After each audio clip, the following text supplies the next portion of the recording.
17장입니다.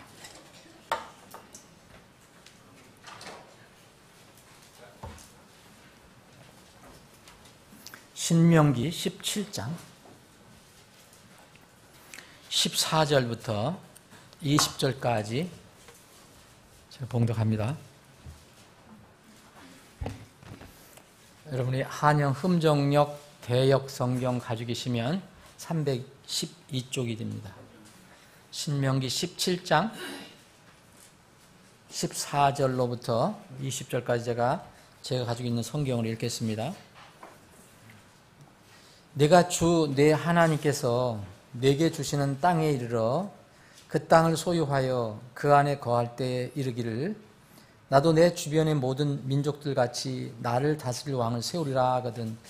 여기서 하나님께서 그 모세를 통해서 이스라엘 백성에게 법을 다시 한번 상기시켜 주십니다. 가나안 땅에 들어가기 전에. 그래서 여기 여러분 성경 읽어보시면 복수로 표현한 데도 있어요. 너희라고 해서 복수, 그러니까 네라고 해서 단수로 표시한 데도 있어요. 이건 같습니다. 네라고 하는 거는 이스라엘의 민족 큰 덩어리를 하나로 본 거예요.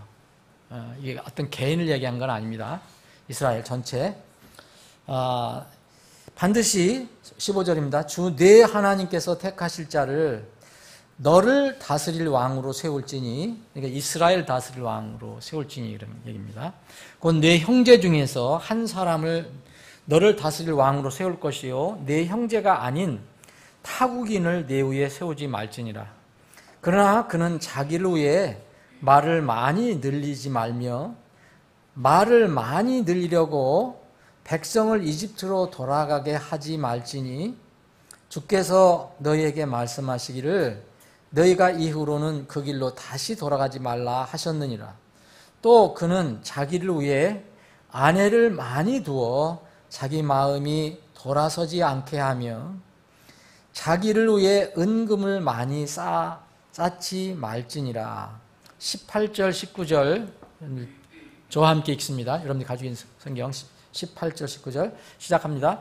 그가 자기 왕국의 왕자에 앉거든 자기를 위해 레위 사람 제사장들 앞에 있는 그것에서 이 율법을 책으로 한 권 필사하여 평생토록 자기 곁에 두고 그 안의 것을 읽어서 주 자기 하나님 두려워하기를 배우며 이 율법의 모든 말과 이 법규를 지켜 행할 것이니라. 20절은 제가 읽겠습니다. 그리하면 그의 마음이 자기 형제들 위로 올라가지 아니하고 그가 이 명령에서 떠나 오른쪽으로나 왼쪽으로나 치우치지 아니하리니 이로써 이스라엘 한가운데서 그와 그의 자손들이 자기 왕국에서 자기 날들을 길게 하리라. 아멘. 오늘 오후에는 여전히 신앙의 삼각대 중에서 성경론에 관해서 말씀을 드리는데 오늘 오후에는 왕과 성경 필사라는 그런 제목으로 잠깐 말씀을 드리겠습니다. 아버지 하나님, 오후에도 여전히 저희들이 하나님 집에 머물면서 주님을 찬양하고 또 주님께서 주시는 말씀을 서로 나눌 수 있는 이 귀한 경배 시간을 갖게 하심을 감사합니다. 이 시간에 주신 말씀을 저희들이 묵상하면서 깊이 마음속에 새길 수 있도록 도와주시기를 원합니다. 이스라엘 민족에게 이제 왕이 세워질 때에 왕이 어떻게 해야 될 것인가를 주님께서 법을 통해서 알려주셨습니다. 이 법이, 이 말씀이 우리의 생명의 양식이 되게 해 주시옵소서. 예수님의 이름으로 기도합나이다. 아멘. 이스라엘 민족들이 하나님을 위해서 우선 해야 될 것은 여러 가지가 있지만 유대인으로서 하나님의 말씀을 맡는 일이었습니다. 로마 3장 1절에 보면 그럼 유대인의 나음이 무엇이냐? 혹은 할례 유익이 무엇이냐? 모든 면에서 많으니 주된 이유는 그들에게 하나님 말씀이 맡겨졌다는 것이다. 그래서 이 유대인들에게 구약 말씀을 맡겨주셨습니다. 우리가 그 유대인들이 없으면, 이스라엘이 없으면 우리 구약 말씀을 이게 지금 받을 수가 없습니다. 근데 신약에 와서는 오전에도 말씀드린 대로 교회에다가 이걸 맡겼어요. 교회에게 이 말씀을 맡기노니 이런 말씀은 없지만 이 교회를 세우시고 교회에게 뭘 주셨느냐 하면은 전도 선교 명령을 주셨어요. 모든 민족에 가서 그 민족들을 가르치고 모두 가서 가르치라. 그럼 이게 말씀이 있어야 되거든요. 그리고 아버지와 아들과 성령의 이름으로 침례를 주고 내가 명령한 모든 것을 가르쳐 지키게 하라. 뭘 내가 명령한 것이 뭔지를 알고서 지킵니까? 그래서 성경이 필요한 거거든요. 그래서 지역교회, 이 신약교회에 이 신약을 또 맡겨주셨습니다. 그래서 데살로니가 교회에 작은 교회였지만 굉장히 신실했던 교회, 데살로니가 교회에 또 맡겨주신 것이 뭐냐면 우리가 성경 사역을 하면서 여러분들과 여러 번 나눴는데 데살로니가 후서 3장 1절 2절에 보면 이 주의 말씀의 자유로운 행로를 가질 수 있도록 주의 말씀이 막히지 않고 자유로 흘러갈 수 있도록 그 일을 바울 사도가 이 데살로니가 교회에게도 말하고 있습니다. 그것을 위해서 기도해라 라고 얘기합니다. 그래서 신약 교회에서 할 일은 주의 말씀을 자유롭게 곳곳에 이렇게 흘려보내는 그런 일입니다. 여기서 오늘 우리가 읽어본 내용은 직접적으로 이 신약교회에 주신 말씀은 아니지만 이 말씀 속에서 여러분들과 저에게 아주 깊이 적용할 말씀이 들어가 있어요. 이스라엘이 이제 가나안 땅에 들어가면은 이제 다른 민족들과 함께 그 민족들을 이제 내보내야 되지만 어느 기간 동안 다른 민족들을 바라보게 되고 다른 민족들과의 관계를 맺게 돼요. 그들이 그 이스라엘 백성을 공격하고 또 물리쳐야 되고, 그래서 하나님께서 철저하게 분리하라고 얘기하셨는데 어쨌든 그게 가나안 땅이 다 정복되기 전까지는 다른 민족들과 함께 있어야 합니다. 이 다른 민족들 가운데 있게 될 이스라엘 민족에게 하나님께서는 이 법을 주신 거예요. 이 신명기라는 것은 하나님 법을 다시 말씀하신다는 거예요. 두 번째 법이라는 얘기도 있지만 그보다는 두 번째 법을 줬다는 얘기 아니야. 하나 법이 있고 또 두 개째 법이 있는 게 아니라 전에 주셨던 말씀을 다시 상기해서 다시 주신 말씀이다라고 이해하면 됩니다. 이스라엘 백성에게 이 가나안 땅에 들어가서 어떻게 해야 될 것인가를 기록해 주신 것인지 이 법으로 다 기록해 주신 게 신명기인데 이 부분은 여러 가지가 있는 중에서 이 부분은 무슨 얘기냐면은 이스라엘은 원래 왕이 없는 민족입니다. 처음에 민족으로 세워졌을 때.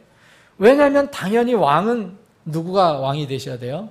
하나님이 되셔야 되죠. 여러분 잘 아시잖아요. 하나님이 택하셨어요. 하나님이 구원해 주시고 애굽에서 구원해 주시고 다 보호 인도해 주시고 그래서 하나님이 왕이 되셔야 되는 거죠.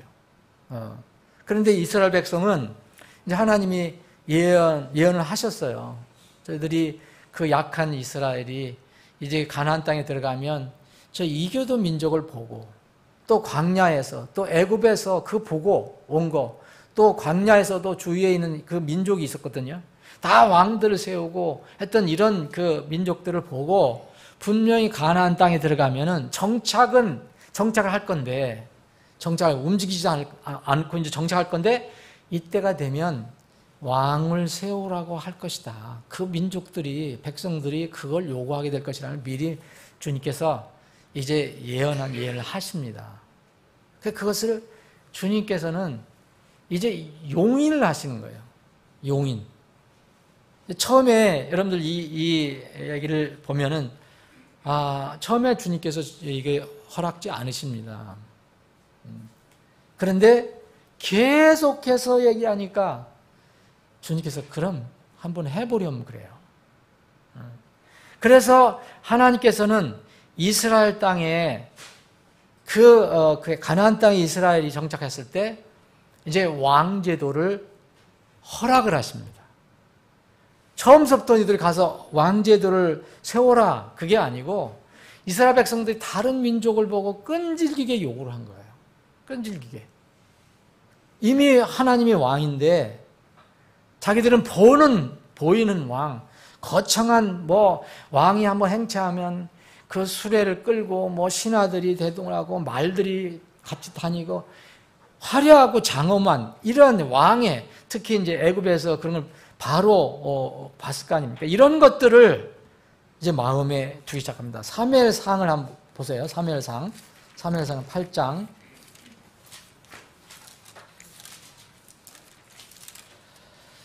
사무엘상 8장. 자, 이때 사무엘이 마지막 대언자라고 보면은 사무엘이 이스라엘 다스리는 통치자예요. 그렇죠? 사무엘이. 예. 그 사무엘 통치자는 누구의 그 지시를 받는 겁니까? 다 하나님의. 그래서 사무엘은 대언자였잖아요. 하나님 말씀대로 그대로 통치하는 사람이에요. 근데 지금 그들이 말하는 왕은 아니에요. 왕은 하늘에 계신데 지금 보이지도 않고 사무엘이 꼴도 그렇고 그러니까 화려하지도 않고 자꾸 이교도들 그 왕을 생각을 하는 거예요. 그래서 사무엘상 8장을 보면은 4절에 보면 이에 이스라엘의 모든 장로들이 함께 모여 라마에 있는 사무엘에 나가. 이게 원인은 사무엘에도 문제가 있는 거죠. 그 사무엘의 아들들이 좀 문제가 됐어요. 타락을 했어요. 여기 3절에 보면 그의 아들들이 그의 길들로 걷지 아니하고 옆으로 돌이켜 이익을 추구하며 뇌물을 취하고 재판을 굳게 하니라. 아들도 통치를 하는데 좀 이상하게 한 게 있었어요. 그러니까 이스라엘의 장로들이 모여서 사무엘에게 나가서 뭘 하려고 하냐? 그때 왕을 요구한 거예요. 나는 당신 통치하는 거 원하지 않는다. 이렇게 된 거예요. 자, 그에게 이르되 보소서 당신은 늙고 당신의 아들들은 당신의 길들로 걷지 아니하니 모든 민족들과 같이 이제 우리에게 왕을 세워 우리를 재판하게 하소서 아니라. 지금 사무엘은 하나님의 말씀을 따라서 재판을 하는데 그 아들들이 하는 게 좀 삐뚤어지게 하니까 이제 확 일어나갖고 왕들이 장로들이 일어나서 우리는 당신 이제 인정하지 않겠다. 왕 세워라. 그렇게 된 겁니다. 그래서 6절에 보면 그러나 그들이 이르기를 우리에게 왕을 주어 우리를 재판하게 하소서 하였을 때 그 일을 사무엘이 기뻐하지 아니하여 주께 기도하매.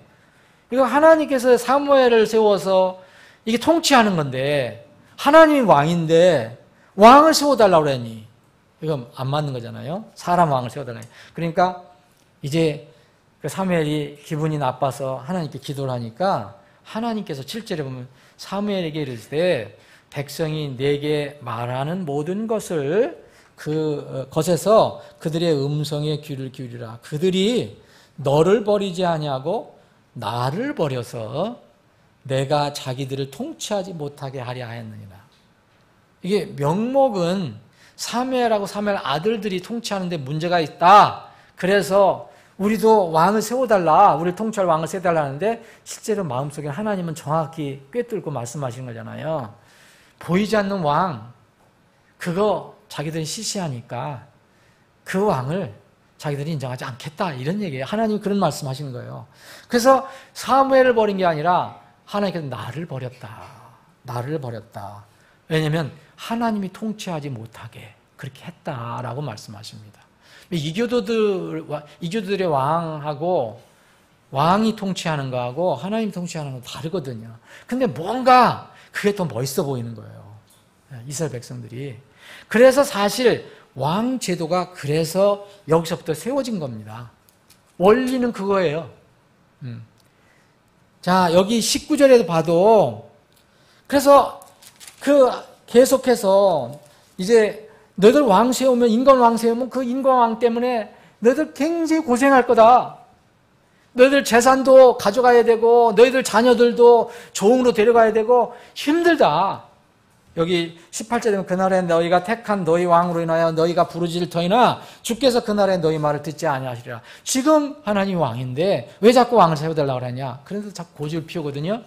그래서 19절에 보면 그럼에도 불구하고 백성이 사무엘의 목소리에 순종하기를 거부하여 이르되 아니로소이다. 우리를 다스릴 왕이 있어야 하리니 그리하여 우리도 모든 민족들과 같이 되어 우리 왕이 우리를 재판하며 우리 앞에 나가서 우리의 싸움을 싸우리다 하니라. 참 이상한, 사람들 마음이 이상한 거예요. 이제까지 싸웠는데 한 번도 진 적이 없거든요. 하나님 말씀대로 하면은, 하나님 말씀대로 안 하고 자기들끼리 하려고 하니까 진 건 있지만, 하나님 말씀대로 했을 때, 하나님이 지시한 대로 했을 때 한 번도 진 적이 없어요. 그런데 이 사람들 마음을 보십시오. 다른 민족들 보니까 너무 멋있는 거예요. 왕이 화려한 복장을 하고, 뭐 투구를 하고, 뭐 칼을 차고, 정말 멋있게 하고, 나를 따르라 하니까 쫙 따라오니까, 얘 너무 멋있는 거예요. 예? 그래서 우리도 인간 왕을 좀 세워라. 보이지 않는 하나님 그만두시고, 그래서 이제 하나님께서는요, 그럼 해봐라. 그렇게 된 거예요. 사실은 왕제도라는 게, 인간 왕제도가 그럼 이스라엘에게는, 사무엘이 백성의 모든 말을 듣고 주의 귀에 그것을 다시 고하매, 하나님 이러한데 어떻게 할까요? 22절, 주께서 사무엘에게 이르시되 그들의 음성에 귀를 기울여 그들에게 왕을 세우라. 여러분, 막 뗐으면 그냥 해봐라 그러시는 거예요. 여러분, 옳은 길에서 맞지 않는 길을 자꾸 원하는 거 있잖아요. 그럼 누가 들어주는지 모르지만 그게 이루어질 수도 있어요. 그럼 불행한 겁니다. 그게 하나님 말씀에서 어긋나는 거는 아예 쳐다보지도 말고 요구하지도 말아야 돼요. 하나님께서 왕을 세우라 그랬어요. 그래서 이때부터 근데 하나님께서 뭐라 했어요? 그건 너를 버린 게 아니라 나를 버린 거다. 내 통치를 받기 싫어서 그런 거다. 그런 얘기예요. 그래서부터 이제 왕제도가 세운 거예요. 그 첫 번째 왕이 누구죠? 사울이에요. 사울 다음에 다윗. 그래서 계속해서 이제 왕제도가 세운 거예요. 이 왕제도가 그렇게 해서 세워진 겁니다. 그래서 이것을 아시고 너희들 거기 안에 들어갈 때 분명히 왕을 세우게 될 건데, 왕을 세우게 될 건데, 그때 최소한 내가 그 왕제도를 정말 처음부터 명령으로 준 건 아니지만 너희들이 하도 때를 쓰니까 한번 그럼 세워봐라. 세워라 했을 때 최소한도 이거는 너희들이 왕으로서 왕을 세울 때 이렇게 해야 너희들이 행복할 것이다. 너희들이 이 땅에서 복을 받을 것이다 라고 얘기하신 거예요. 그 부분이 오늘 읽은 겁니다. 자, 그래서 왕이 세워진다면, 이스라엘 백성 중에서 왕이 세워진다면 최소한도 이렇게 해라 이거예요. 14절에 우리가 다시 보지만 이스라엘 백성이 이렇게 다른 민족들을 자꾸 부러워해서 이렇게 하는 거예요. 그러면 왕을 세울 때 주 하나님께서 택하실 자를 너를 다스릴 왕으로 세우라 그랬어요. 그럼 이때 택하시는 누굴 통해서 택하십니까? 대언자를 통해서 택하시는 거예요. 대언자는 하나님과 직접 이렇게 말씀 나눴잖아요. 그 가서 아뢰면, 조금 전에 우리가 읽은 것처럼 사무엘이 하나님께 아뢰면 하나님이 사무엘에게 이렇게 해라 그렇게 했어요. 그래서 그 대언자가 세우실 왕을 세우라. 여러분, 사울도 누가 정했습니까? 나중에 하나님께서 사울을 통해서 세우게 되는 거죠. 기름 부음을 사무엘이 이렇게 하게 되는 거죠. 하나님께서 뭐라냐면 그 하나님께서 택하실 자를 너를 다스릴 왕으로 세워라. 사람들이 뽑은 사람들 얘기하지 말고 내가 세울 자를 그러면 왕으로 세우라 이렇게 한 거예요. 최소한도 이렇게 얘기를 하시는 거예요 지금. 그래서 내 형제 중에서 뽑아라. 내가 세울 거다. 내 형제. 이 형제라는 건 뭐니까? 이스라엘 백성. 왜 이스라엘 백성이 합니까? 여러분, 가나안 땅에 들어가야 되는데 가나안 땅에 들어가면은 여러 가지 이교도 민족들이 사는 풍습이 있어요. 그들이 있어요. 그럼 혹시 다른 민족에서 저 민족에는 저 사람 너무 멋져. 키도 크고 아주 힘도 세고 미남이야. 우리 왕으로 세우자. 그래서 세우면 어떻게 되겠어요? 그 사람은 믿는 것이 하나님을 대적하는 이상한 신을 믿는 그런 풍습을 가지고 있어요. 그럼 어떻게 되겠어요? 금방 이스라엘이 타락하게 된다는 거죠. 그러니까 최소한의 방책을 만들어 주신 거예요. 그 형제 중에서 세우고 타국인 중에서는 세우지 말라 얘기하신 거예요. 그래서 최소한도. 또 이렇게 해서 왕을 세우면 16절에 보면 그는 자기를 위해, 그 왕은 세워졌어요. 그러면 그 왕은 자기를 위해 말을 많이 늘리려고 하지 마라 그래요. 여러분, 말이라는 그때 당시에 어떤 높은 권세를 잡은 사람의 어떤 표상이라고도 볼 수 있어요. 이것을 하나님께서 미리 아시고, 애굽에서는 말이 흔했고요. 기병대가 얼마나 유명했는가. 말이 유명했는가 아시죠? 파라오가 이스라엘을 쫓아올 때 그 대군이 뭘 타고? 말 타고 쫓아온 거죠. 그래서 말이 아주 굉장히 중요한 거예요.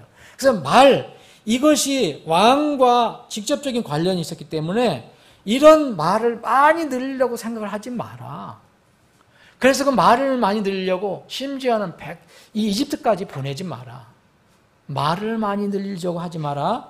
자, 말을 늘리지 말라. 두 번째는 아내를 많이 두지 마라. 이거 뭐 우리에게도 해당되는 것도 아니고.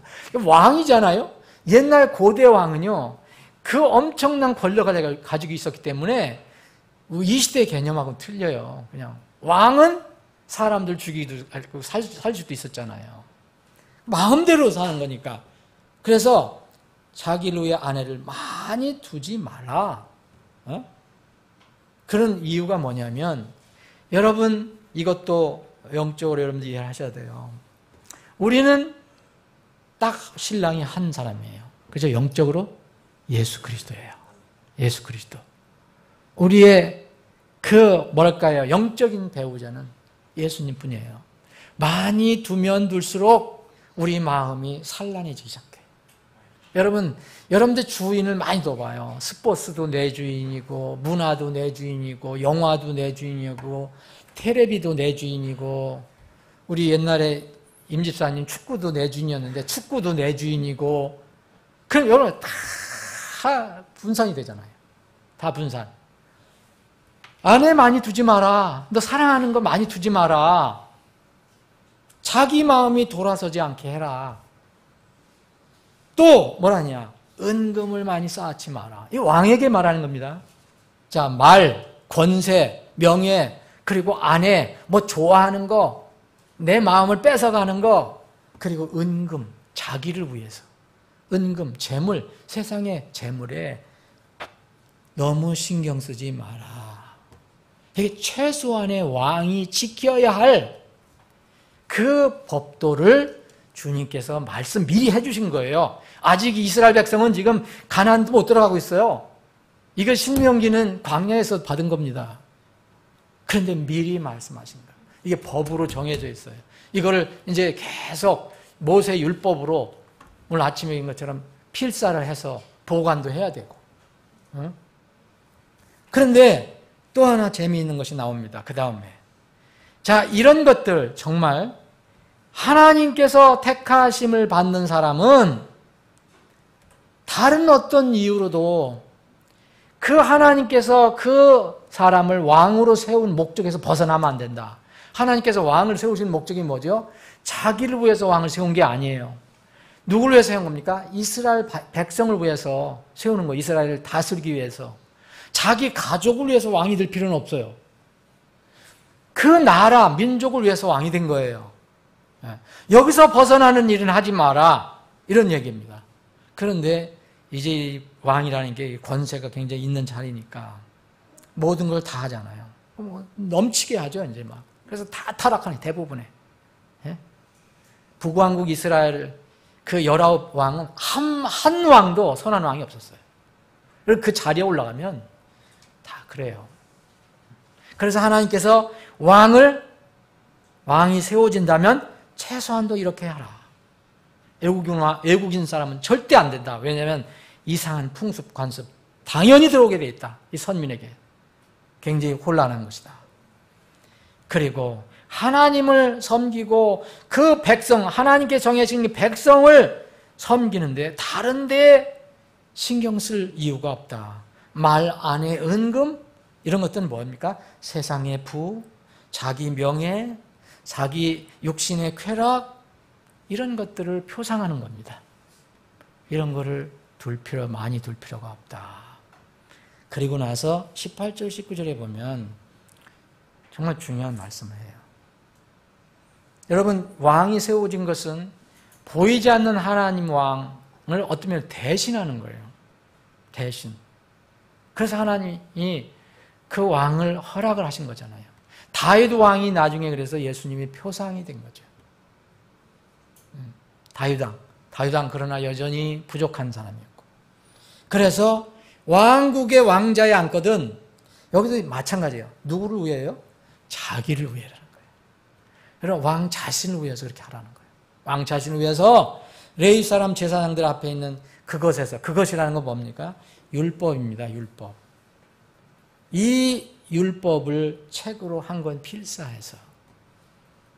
자, 그때 당시에 이제 제사장들이 있었잖아요. 제사장들이 하나님께서 기록하게 해주신 그 모세가 기록한 율법을 계속 가지고 보존해 내려오고 있었어요. 그것 중에서 그 어느 부분을 해라는지 아니면 전부를 하라는지 모세가 정하는지 정확히는 모르지만 하여튼 이 사람들은 아는 내용이죠. 이 율법을 책으로 한 권 필사해서 만들어라는 거죠. 그래서 분명히 필사라고 그러죠. 써라 이거예요. 복사하라. 똑같이 써야 됩니다. 글자가 좀 삐딱삐딱해도 내용은 똑같아야 돼요. 강을 광으로 하면 안 돼. 강을 강으로 써야 된다는 거예요. 그건 아주 멋있는 무슨 뭐 한석봉 채로 쓰든 뭐 아이들이 발로다 쓴 것처럼 쓰는 거라도 똑같이 강해야 된다 이거예요. 이게 필사입니다. 필사는 아무리 멋있게 써도 다르게 되면 그건 필사가 아니에요. 이렇게 필사해서 19절에 보면 평생도록 뭐라 그랬어요? 평생도록. 평생. 왕으로 딱 되잖아요? 왕으로 올라가면 그 순간부터 평생도록 그 필사한 하나님 말씀을 곁에 두고 어떻게 해야 돼요? 곁에 두고만 보면 됩니까? 그 안에 것을 읽어라. 여러분 성경 읽는 이유가 그거예요. 성경 듣는 이유가 그거예요. 묵상하는 이유가 그거예요. 여러분 킹제임스 성경이 보존한 하나님 말씀이라도 여기에 앞에 킹제임스 성경이 써있다고 맨날 여기만 올려놓고 맨날 절만 하면 되겠어요? 그 무슨 의미가 있어요 그게? 예? 그것을 읽고 그럼 읽으면 어떻게 해야 됩니까? 주 자기 하나님 두려워하기를 배운다 그랬어요. 여러분 성경을 읽으면요.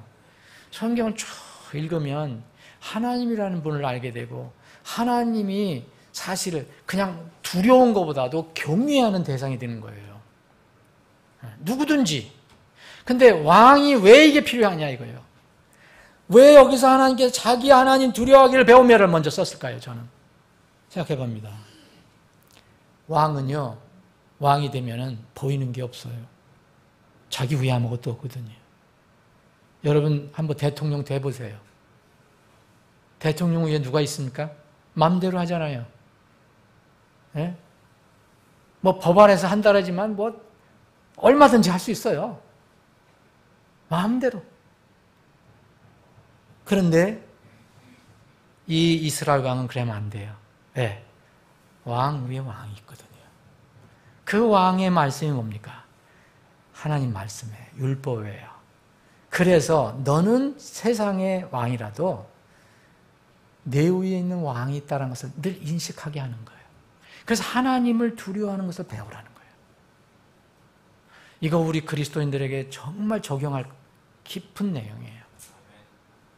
이 율법의 모든 말씀과 이 법규를 지켜 행할 것이다. 자, 옆에 두고요. 감상만 하는 게 아니라 그것을 읽고요. 읽으면서 하나님의 어떤 분이신가를 두려워함을 배우고 당연히 거기에 하나님께서 하나님 두려워하는 마음을 가질 수 있으면 하나님께서 이것 하라. 이건 하면 안 돼 하는데 여러분 안 지키겠어요, 여러분?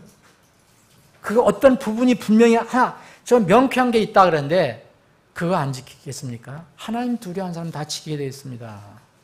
예? 만약 그렇게 하면 그래서 20절에 말씀 주신 거예요. 여러분 하나님 말씀이 옆에 있고 내 나를 다스리는 어떤 분이 있다, 하나님이 있다 그러면요 절대 교만해지지 않습니다. 그 마음이 자기 형제들 위로 올라가지 아니하고 왕이 되면 이스라엘 하나님을 섬기고 하나님께 세우신 이스라엘 백성을 섬기라고 준 건데 왕이 하나님 왕이 없다고 생각하면 자기 밑에 전부 있는 사람을 생각하는 거예요. 그러니까 낮아지려고 생각하지 않고 남을 전부 밑으로 두려고 해요. 그런데 이렇게 하면 하나님께서 하시는 명부로 말씀대로 하면 그의 마음이 자기 형제들 위로 올라가지 않는다는 거예요. 왜냐하면 형제들 중에서 이스라엘 민족 중에서 왕으로 세워졌잖아요. 여러분 대통령 권세 부릴 필요 없어요. 여러분 몇 년 있으면 또 끝나요. 똑같이 야인으로 돌아가는 거예요. 그 기간 동안에 하나님께서 맡겨주신 것뿐이에요. 그래서 항상 겸손해야 돼요. 그래서 하나님을 두려워해야 됩니다. 왜 의정자들을 위해서 우리가 기도해야 되는지 아십니까? 저는 제일 하나님 두려워하는 마음을 갖게 해달라고 얘기해요. 구원을 받든 안 받든 간에 그래야 나라가 잘 되기 때문에. 그가 이 명령에서 떠나 오른쪽으로나 왼쪽으로 치우치지 아니하리니. 이것도 굉장히 중요한 겁니다, 여러분. 왕이 돼서 이랬다 저랬다 하면 되겠어요? 좌가 됐다 우가 됐다 우가 됐다 좌가 됐다 이게 혼란하잖아요. 그렇게 아니고 죄악에 있다가 또 뭔가 좀 잘하는 것 같이 됐다가 아니면 이스라엘 백성 하나님을 섬기다가 또 내일은 또 이교도 백성들의 어떤 신을 섬기다가 오른쪽으로나 왼쪽으로나 치우치지 아니하고 이렇게 되면요 하나님께서 복을 주시는 게 있어요. 그 자기 왕국에서 그 날들을 길게 해주겠다라고 말씀하십니다. 여러분 이건 정말 진리인데요. 하나님의 말씀을 따르는 사람들은 왕도 그랬고요. 여기 이스라엘 역사 보면 정말 흉악한 그런 사악한 사람들을 보면 오래 통치도 못하고 또 금방 죽어요. 그래도 선한 왕들, 완전한 왕들은 없지만 하나님께서 날들을 길게 해줍니다. 히스기야 왕 실수도 했지만 나중에 하나님께 매달렸잖아요. 선한 왕으로. 하나님 말씀 다시 돌아와요. 15년 연장시켜줬어요. 이건 진리입니다. 자, 여기서 우리가 생각해야 될 것은 왕이 해야 될 것이 여러 가지가 있어요. 여기에서는 말을 많이 두지 말라, 아내를 많이 두지 말라, 은금을 두지 말라. 우리에게는 별로 해당되지도 않아요. 우리는 아무 해당되는 게 없어. 여러분 말 많이 얻으려고 했습니까? 무슨 결혼을 여러 번 하려고 했습니까? 여러분들 은금이 얼마나 많아서. 그러나 이게 우리에게 다 해당되는 거예요. 물질에 너무 마음을 쓰지 마라. 은금, 세상 즐거움에 너희들 마음을 뺏기지 마라. 아내들, 죄송합니다. 아내를 여기서는 좀 안 좋은 방향으로 얘기한 거니까. 아내 드리라고 했잖아요. 아내는 하나야지 되는데. 그리고 여러분 말, 얼마나 말이 멋있습니까? 임금이 거기 딱 타고 저기 하면은 이런 거 말 많이 두려고 생각하지 마라. 대신 여러 가지 일 중에서 이건 꼭 해야 된다. 하나님의 율법을 가져다가 거기서 복사를 해서 필사를 해서 내 옆에 평생도록 두어라. 하나님께서요. 그래서 오늘 성경론을 공부하는 거지만 성경론만 공부하는 것이 아니라 하나님께서 복사라는 거, 필사라는 거 이것을 하나님께서 하나님의 말씀을 보존해 주는 방법으로 택하셨다는 걸 다시 말씀드리는 거예요. 그거를 무시하는 사람들이 있거든요. 하나님께서 이렇게 이 똑같은 말씀을 다시 재생산할 수 있도록 그렇게 하셨어요. 자, 말씀을 정리를 하겠습니다. 여러분, 왕은 자기 스스로 왕이니까 다른 사람을 시켜서 할 수 있어요. 그죠? 옛날에 그런 말이 있었어요. 우리 조선 초세기 때에 고종황제 때인가 이게 그 여러 가지 문물이 들어왔잖아요. 그 중에서 이제 스포츠가 들어왔는데, 이 테니스가 그때 들어왔다 그래요. 테니스, 농구 이런 게 들어왔는데, 양반들이 보니까, 높은 사람들이 보니까, 도대체 땀을 저렇게 흘리고 할 이유가 없는 거예요. 그래서, 종을 시켜서, 자기는 하고 싶어요. 종을 시켜서 내 종에게 하라. 이러는 거예요. 여러분, 그럼 자기한테 도움이 돼야 안 돼요? 아무 쓸모없는 거예요. 하나님께서 이 왕을 세우셨는데, 왕은 모든 권력을 가지고 있으니까, 얼마든지, 어이, 종 이리 와. 이거 복사해. 할 수 있잖아요. 하나님은 그렇게 말씀하시지 않았습니다. 뭐라 했습니까? 내가 스스로 복사를 하라 그랬어요. 내가 스스로 필사해라.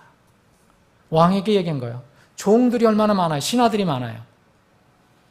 하나님께서는 직접 쓰라고 말씀하셨습니다. 이 일이 왕이 하는 일 중에서 가장 중요하다고 말씀하셨어요. 여러분, 이 과정에서 그 왕이 하나님 명령에 따라서 그 하나님 율법을 기록을 해요. 이렇게 하면 뭐가 도움이 될까요? 여러분, 그 율법을 정확하게 기록을 해야 되니까 그걸 읽을 수밖에 없고 마음에 둘 수밖에 없고 어떤 게 가슴에 딱 박히는 거예요. 마음에. 하나님은 그것을 원하신 거죠. 왕. 특별히 그런 걸 복사라는, 필사라는 것은 왕에 관한 내용들이 많이 연관되는 부분일지도 모르죠. 이런 필사하는 과정에서 수고할 때 우리는 지금 공부라고 한다면은 이 말씀이 익숙하게 되죠. 그리고 자신에게 필요한 말씀을 깊이 새길 수가 있게 된 겁니다.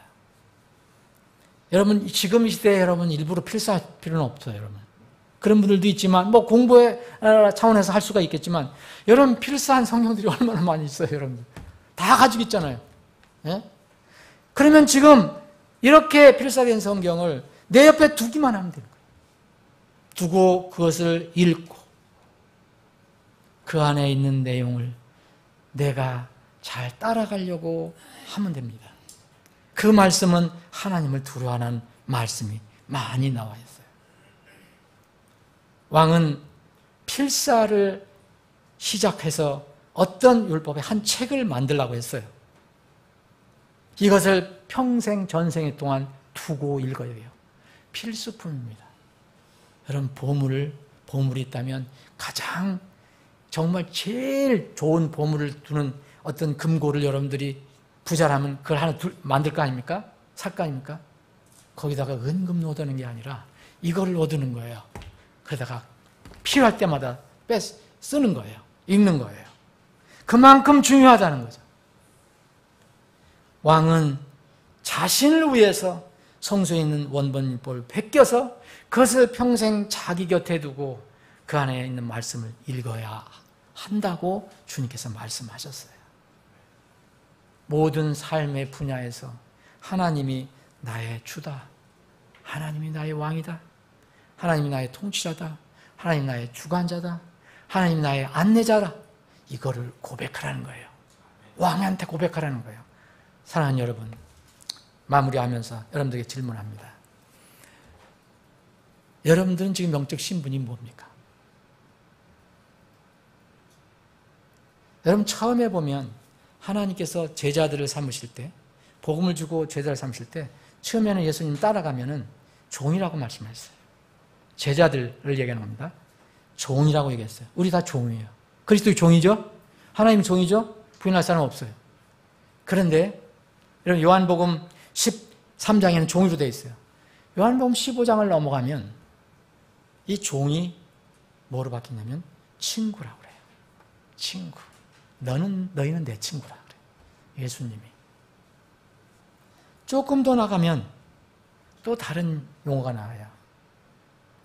이 용어는 무척 중요한 용어인데 형제라고 합니다. 머리만 하나님이시고 모두 형제. 근데 이 형제라고 용어를 쓰실 때는 여러분들 보시면 예수님 언제 쓰셨느냐? 예수님이 승천하시기 전에는 안 썼어요. 제가 알고 있는 한 안 썼어요.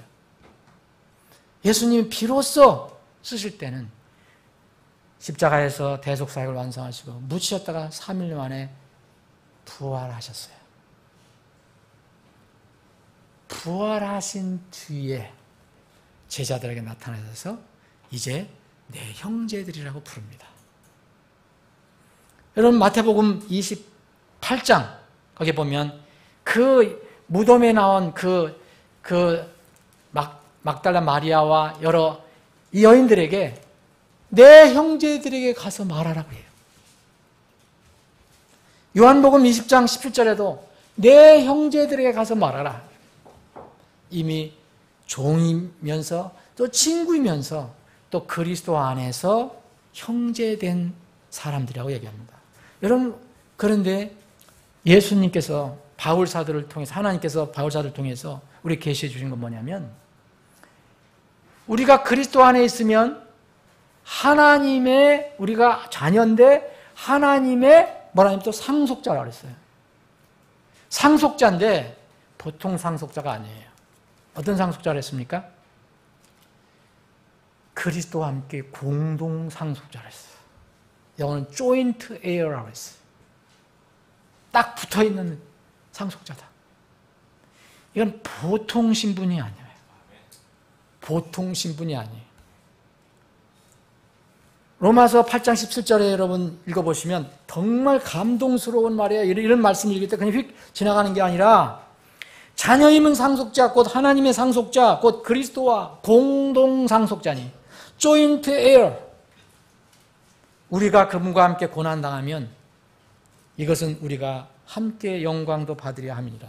자, 이제 오늘 본문 말씀과 연결되는 용어가 나와야 돼요. 여러분, 이 공동상속자, 예수님과 함께 공동상속자라는 것은 뭘 얘기합니까? 예수님은 앞으로 오실 때 뭘로 오세요? 하나님 말씀 오시지만 왕의 왕으로 오십니다. 그런데 이미 그 예수님께서 우리를 왕으로 세워놓으셨다고 말씀하세요. 요한계시록 5장에 보시면 분명히 5장 10절에 보면 우리 하나님을 위해 우리를 왕과 제사장으로 삼으셨으니 그랬어요. 예수님이 우리를 하나님을 위해서 왕과 제사장으로 삼았어요. 왕으로 삼았다는 거죠. 그러면서 우리가 땅에서 통치하리라 그랬어요. 여러분 앞으로 땅에서 통치할 걸 믿으십니까? 정말 이건 하나님 말씀이에요. 여러분들 어디에서 통치하게 할지 저는 모르지만 이건 하나님 말씀이에요. 계시록 1장 6절에 보면 하나님 곧 자신의 아버지를 위해 우리를 왕과 제사장으로 삼으신 분께 그랬어요. 그 예수님께서 우리를 왕으로 삼으셨다는 거예요. 그분이 왕인데 공동 상속자.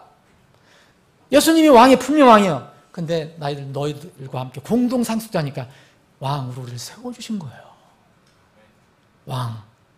여러분 우리는 종이지만 지금도 종이지만 또 친구가 되지만 또 그리스도와 함께 그리스도 안에서 형제가 돼요. 우리 모두. 그런데 이 하나님을 믿는 제자들은 놀랍게 왕이라는 것입니다. 왕. 실감 안 나죠, 여러분? 지금 왕관도 없고 이 꼬리 이렇게 꽂아줘야 하고 예? 왕같이 그런 감투시는 분들도 아무도 없고 지금 여기에. 그런데 하나님께서 예수님 통해서 여러분들 왕으로 세워주셨어요. 왕이라고 여러분들 믿으십니까? 그러면 이 말씀을 적용해 보십시오. 이스라엘 민족 많은 형제들 중에서 한 사람을 왕으로 세우라고 그랬어요. 그때는 민족을 다스리는 백성을 다스리는 왕이지만 여러분들은 앞으로 예수님이 오시면 천년왕국 때 그 많은 민족들을 다스릴 왕으로 이미 세워놓으셨다는 거예요. 네? 왕이 되셨음을 여러분이 믿으신다면 여러분 이스라엘 왕에게 주신 말씀 똑같이 적용할 수 있어요. 여러분 말은 없지만 말 많이 두려고 생각하지 마세요. 뭘 두려고 하는지 여러분들 아시죠? 세상 권세 명예 이거 신경 쓰지 마세요. 그리고 여러분들 쾌락, 여러분 즐거움, 여러분들 정신을 빼가고 마음을 뺏어가는 그런 아내들 많이 둘 생각하지 말아요. 내 사랑하는 사람은 딱 한 사람이야지 무슨 아내들이 이렇게 많습니까? 그리고 은금은 선하게 쓰라고 있는 것이지 그거 만날 저장했다가 나중에 여러분 가져갈 것도 아닙니다. 다 썩어 없어질 거예요. 불타버리고 말 겁니다. 왕이 되면 그렇게 하라는 거예요. 여러분 적용하고 싶지 않죠? 속으로는. 여러분들 그렇게 하시려면 하나님 말씀을 여러분들의 삶의 반려자로 삼으십시오. 그 말씀을 옆에 두고 늘 기억하고 읽고 그리고 하나님을 두려워하는 법을 배우고 그 말씀을 따라서 살아가려고 해보십시오. 그러면 이 땅에 사는 동안에도 하나님께서 필요한 복을 주십니다. 교만해지지 않고 사람이 주관성이 없고 이랬다 저랬다 하지도 않고 흔들리지도 않고 그리고 하나님께서 우리에게 또 물리적인 그런 복, 오래 살게 하는 건강의 복도 주십니다. 믿으십니까 여러분? 이것이 하나님 말씀을 받은 사람들의 복입니다. 기도하시겠습니다. 아버지 하나님, 하나님 말씀이 얼마나 우리에게 귀한지 이스라엘의 왕에게 주셨던 그 말씀, 이 시대에 왕으로 세워진 저희들에게도 동일하게 적용될 말씀임을 고백합니다. 주님께서 우리를 왕으로 세워주셨다고 했는데 우리가 왕같이 살지 못하고 세상의 하인처럼 살아가는 것은 아닌지 살펴보게 해 주옵소서. 왕은 어떨 때 왕처럼 살게 됩니까? 하늘에 계신 왕을 인식하고 그 하늘에 계신 왕 중의 왕의 말씀을 내 삶의 기준으로 삼을 때 진정한 이 땅에서의 왕이 되는 것입니다. 이런 삶을 살 수 있도록 저희들에게 믿음을 더하여 주옵소서. 이 시간에 저희들이 주님께서 명령하신 대로 주님의 만찬을 거행합니다. 주님, 이 만찬 형식적인 만찬이 되지 않게 하시고 이 만찬에 참여할 때 하나님이 우리에게 준비해 주신 그 복을 우리가 믿음의 실천을 통해서 얻을 수 있는 기회가 되게 해주시고 또 우리를 왕으로 세워주신 예수님을 기억하는 시간이 되게 해주시길 원합니다. 주님이 다시 오실 때까지 주님께서 왜 죽으셨는가 그것을 우리가 기억하고 주위에 알리는 그런 기회가 되게 해 주시옵소서.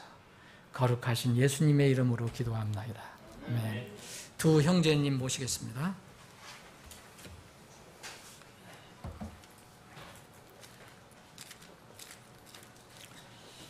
만찬 이제 다 예고를 했기 때문에 여러분 마음으로 기도하며 준비하실 것을 믿습니다.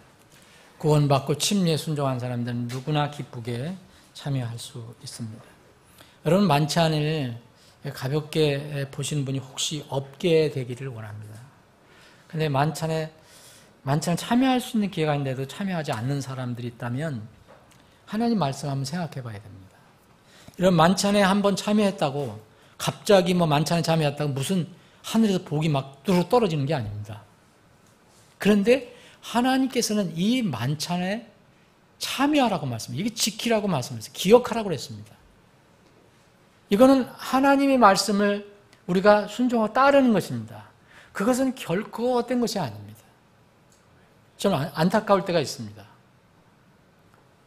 무엇이든지 하나님께서 명령하신 것은 당장 보이는 것이 무슨 복이 떨어지는 것이 아니더라도 하나님은 결코 잊지 않으십니다. 구원받고 나서 만찬에 한 번도 참여하지 못하고 하늘에 올라간 사람과 말씀에 순종해서 여기 오늘 명령하셨잖아요. 행하라 하셨는데 이것을 순종해서 참여하는 사람하고 분명히 똑같은 사람이 않습니다. 그래서 여러분들은 오늘도 오해 말씀하지만 하는 말씀이 있는 걸 그대로 받아들이고 삶에 적용하는 것이 당장 뭐가 있다고 은금이 갑자기 쏟아지고 아들이 많이 생기고 말들이 많이 생기고 그래서 그런 말씀 따르는 것이 아닙니다. 참 우리 교회는 우리 성도들이 처음에 약속을 해서 한 달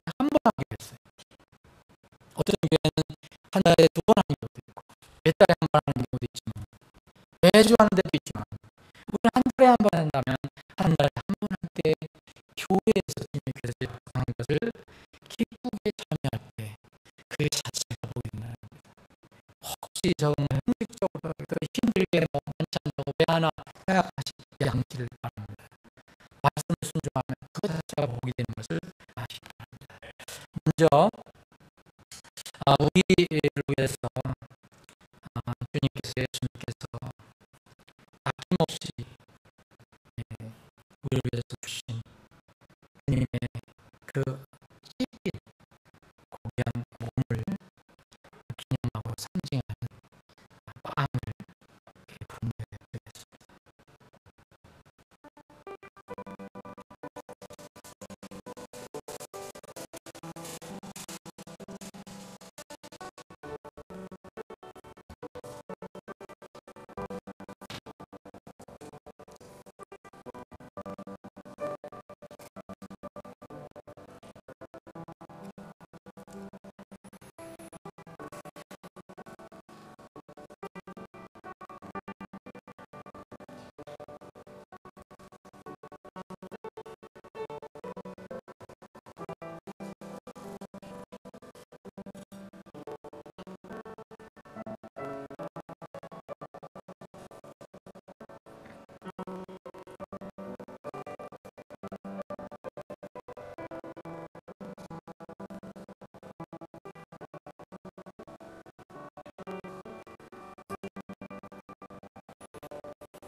우리는 2000년 전에 갈보리 언덕에 있지 않았습니다.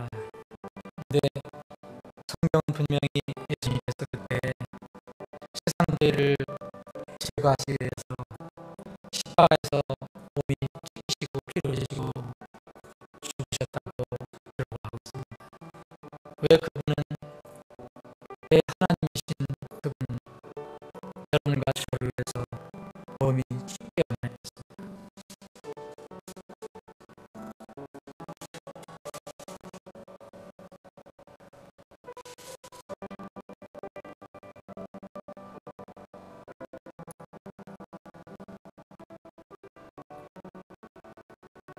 그 예수님께서 배반당하신 바로 그 밤에 빵을 쓰고 감사를 들으신 뒤에 그것을 떼시고 이르시되 받아서 먹으라.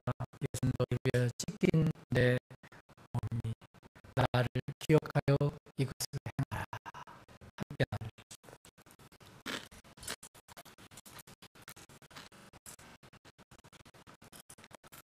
주님께서 우리를 위해서 흘려주신 피를 기념하고 상징하는 잔을 보내드리겠습니다.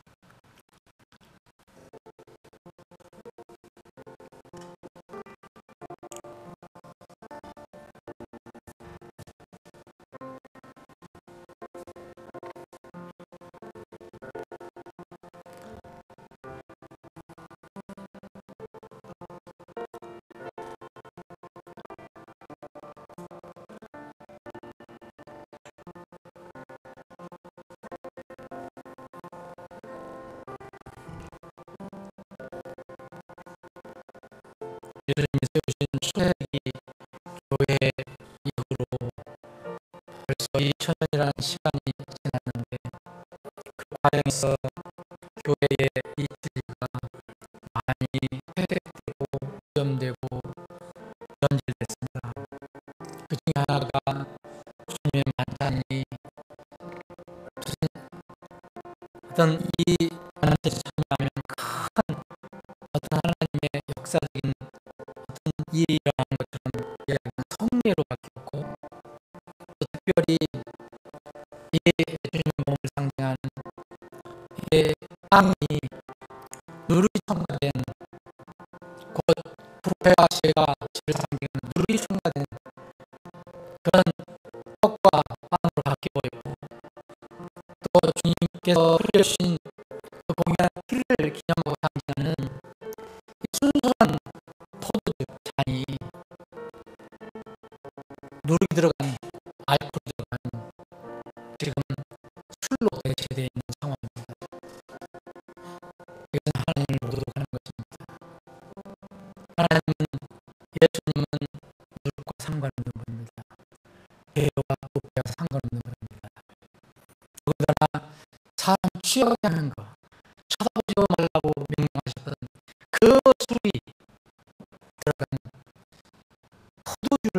것은 이름은 하나님의 이름을 대고 있지만 하나님 모독하는 행위라고 저는 생각합니다.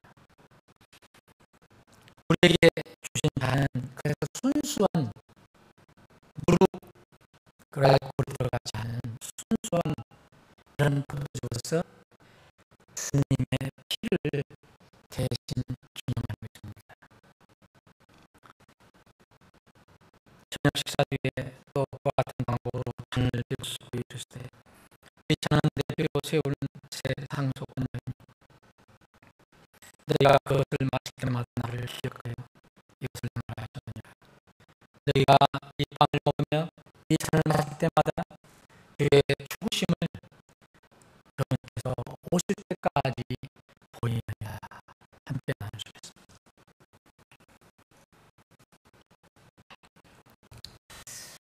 예, 2018년도 9월 첫째 주 주님 만찬에서 마치고요. 이제 전투선교부장 나셔서 이제 매주 요새 하는데 첫째 주는 우리가 다 함께 힘을 모으자